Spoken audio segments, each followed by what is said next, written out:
was born in Epsom in the south of England. My dad was a teacher and my mum was an IT trainer. When I was 1.5, my sister Hilary was born. We've always been close.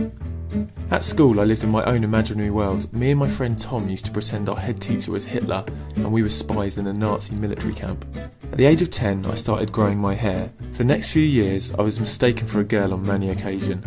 I was not happy. As a kid my best friend Andy and I used to make videos together. We were always bursting with imaginative games and we even built a homemade zipline out his bedroom window. I grew up in church and was massively inspired by Jesus' love for people and wanted to reflect this in my life. When I was 14 I flew to Malaysia and went jungle trekking with my family. Seeing different cultures changed my perspective on the world. Inspired by this trip I decorated my bedroom as a tropical rainforest and entered it in a competition on the national BBC TV show Homefront. I won. It was a proud moment. At 16, Andy, who had just learnt to drive, borrowed his mum's car one day and we drove to Paris instead of going to school.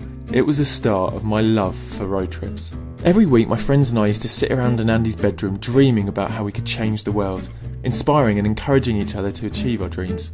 This group continues to be the strongest support in my life. Around this time my little sister Darcy was born. With the age gap and all the nappies I ended up having to change, it gave me a real taste of what it'd be like being a dad. The same year I started working as a freelance graphic designer for my neighbour. They encouraged my love for digital design. Shortly after I got my first laptop and started earning from it. At 17 I made a decision to stop drinking to support a friend who was struggling with drinking at the time. I never took up drinking again. After my A-levels I got my hair dreadlocked and I went on a father-son bonding trip with my dad to Thailand. We went jungle trekking and one night we got picked up by the Thai military and held in an armoury of their military base. It was so fun. I then started my gap year volunteering as a youth worker for my church. I saw myself as a role model for younger teenagers. Also this year I went for work experience at Sky TV doing 3D animation. After a month or so I got offered a job, so I scrapped my plans for university.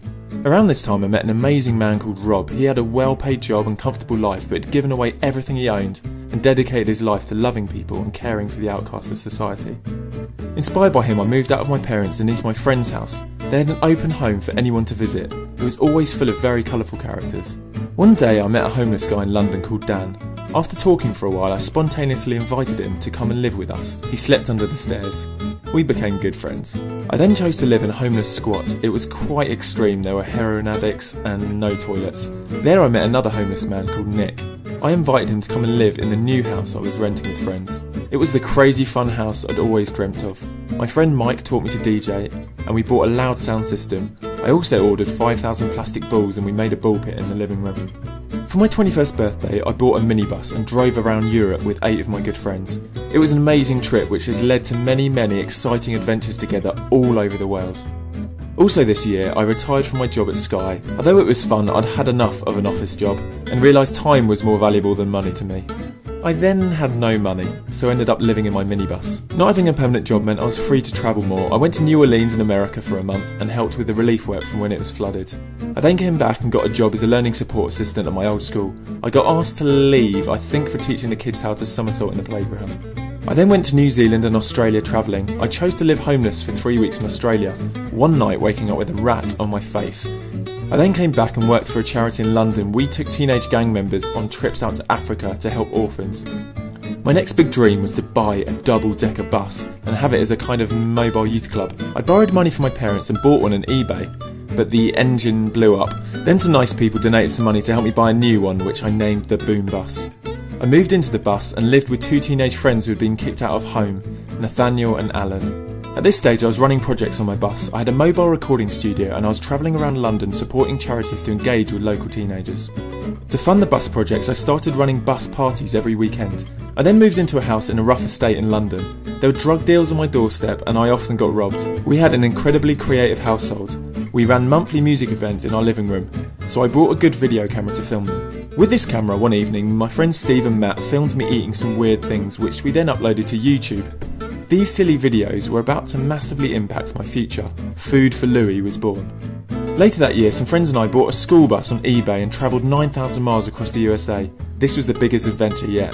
At the end of that year, my YouTube channel had a sudden explosion of popularity, and a guy called Sam Pepper contacted me. He introduced me to other YouTubers, and I found there was a whole community of people making a variety of videos. I'd never realised this world existed.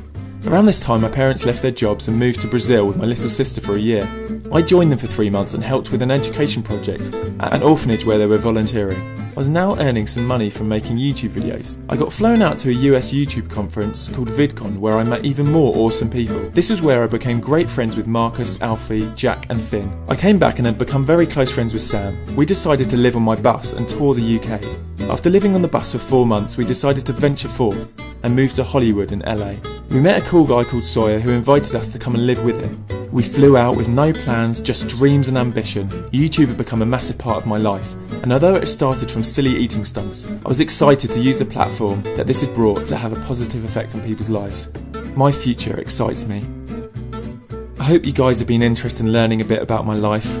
I'd love to tag Jack Harries and Maz to draw their lives. I hope you've enjoyed this video.